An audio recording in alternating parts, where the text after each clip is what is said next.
अस्सलामुअलैकुम नाजरीन कराम, नई वीडियो में आपको खुश आमदीद कहते हैं।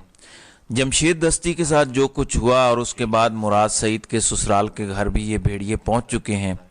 भेड़ियों ने मुराद सईद की मदर इन लॉ के साथ जो बदतमीज़ी की, मेरे ख्याल में मोहतात अल्फाज में ही बात करनी चाहिए, क्योंकि जब सारी दास्तानें सामने आएंगी तो पता चलेगा कि किस हद तक इन भेड़ियों ने पाकिस्तानियों को नोचा है, अपने लोगों को नोचा है।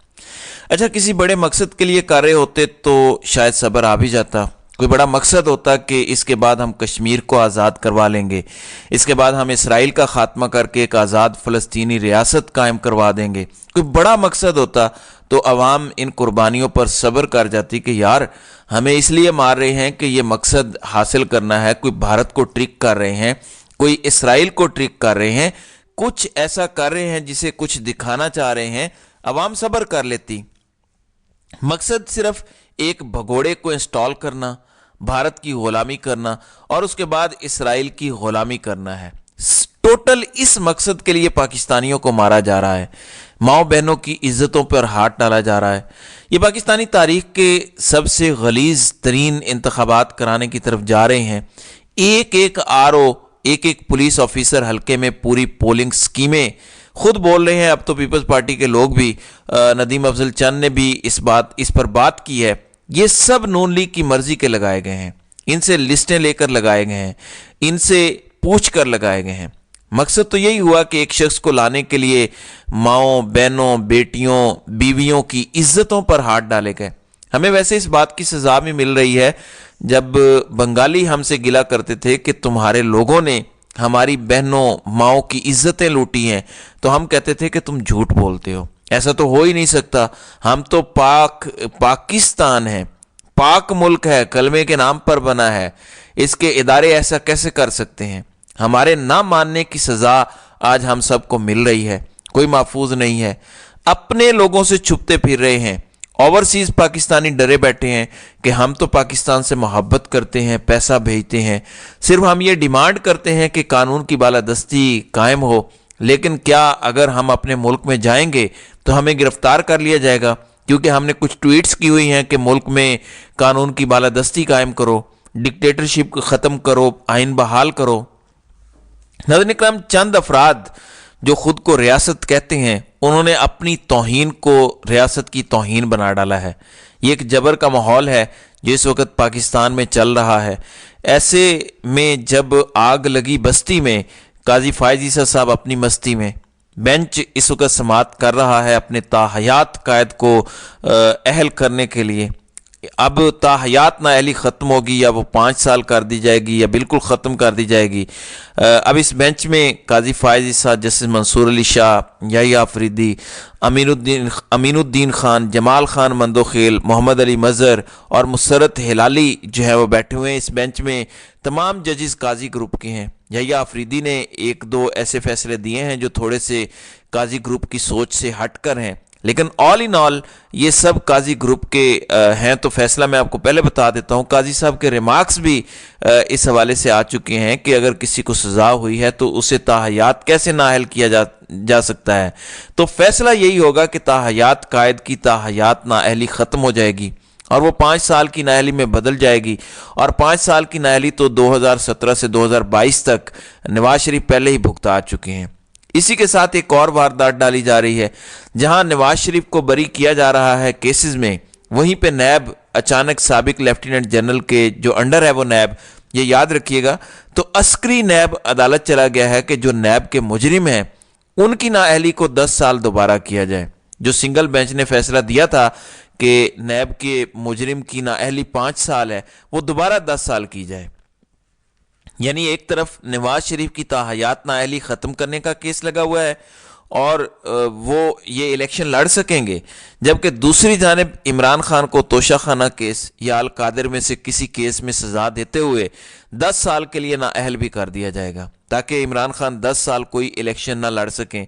और इस नाअहली को सुप्रीम कोर्ट या कोई इदारा ख़त्म नहीं कर सकेगा। तावक्ते के नैब का कानून ही उड़ा दिया जाए या कानून में तब्दीली कर दी जाए, नई हुकूमत आकर कोई फैसला करे, इसके अलावा कोई तरीक़ाकार नहीं होगा। तो ये गेम अब डाली जा रही है عمران خان پر مزید دباؤ بڑھایا جا رہا ہے، اور وہیں اس کے لوگوں پر ظلم اور جبر کی انتہائیں کر دی گئی ہیں۔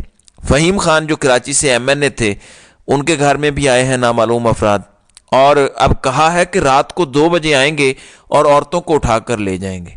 تو یہ ظلم و جبر جاری ہے۔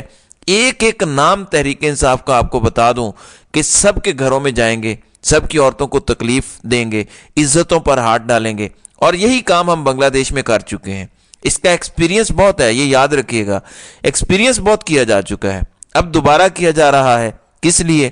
کیا کشمیر فتح کرنے کے لیے؟ بالکل نہیں۔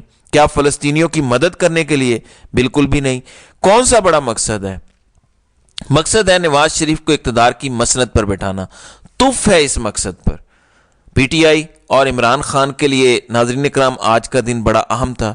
اس وقت نواز شریف کی تاحیات نااہلی ختم کرنے کا کیس جو ہے وہ سنا گیا ہے۔ جبری گمشدگیوں کے حوالے سے بھی بیرسٹر اعتزاز احسن درخواست لے کر گئے ہیں، اس حوالے سے بھی دیکھتے ہیں کہ کیا ہوتا ہے۔ آج ہی نیب کے کیسز میں 5 سال کی بجائے 10 سال نااہلی کی پٹیشن بھی دائر ہے۔ آج ہی کے دن عمران خان اور بشرا بی بی کے عدت میں نکاح کا کیس بھی ہے، عمران خان اور بشرا بی بی کی ضمانتوں کا کیس بھی ہے۔ تو اس طرح کے بہت سارے کیسز ہیں۔ پھر الیکشن ٹریبیونل بھی اسلام آباد ہائی کورٹ میں اپنا کام شروع کرنے جا رہا ہے۔ تو آپ دیکھیں گے کہ ایک ہی دن میں بہت ساری خبریں پیدا ہوں گی، بہت سارے ایکشن لیے جائیں گے، اور دیکھتے ہیں کہ قاضی فائز عیسیٰ جو پاکستان تحریک انصاف نے لیول پلینگ فیلڈ کے لیے درخواست دی تھی، وہ 3 جنوری کو سماعت کے لیے مقرر ہو چکی ہے۔ اب یہ بڑی عجیب بات ہے، 3 جنوری کو آخری دن ہے الیکشن ٹریبیونل میں اپیلز کرنے کا۔ تب تک اگر ہائی کورٹس میں ہی بندوں کو نہیں جانے دیا جاتا، ٹریبیونل تک ہی لوگوں کی ایکسیس نہیں ہوتی، امیدواروں کو اٹھا لیا جاتا ہے، ان کے وکلاء کو اٹھا لیا جاتا ہے، اور قاضی صاحب 3 تاریخ کو کیس سنتے ہیں جو کہ آخری دن ہوگا۔ آپ مجھے بتائیں تب کسی کو کیا ریلیف مل سکے گا؟ کیا قاضی صاحب ڈیٹ بڑھوائیں گے؟ کیا قاضی صاحب کہیں گے کہ تمام لوگ اپنے کیسز لے کے سپریم کورٹ میں آ جائیں؟ کیا ہوگا؟ یہ تو سینکڑوں ہزاروں کی تعداد میں کیسز ہیں، سپریم کورٹ تو اتنا بوجھ اٹھا ہی نہیں سکتی، یہ تو ہائی کورٹس ہی اٹھا سکتی ہیں۔ ان کے پاس ہر شہر میں بینچز ہوتے ہیں، ہر جگہ پہ باریک وارداتیں ہیں، لیکن یہ قاضی صاحب کا امتحان ہے۔ بینچ میں جسٹس قاضی فائز صاحب خود بیٹھ رہے ہیں۔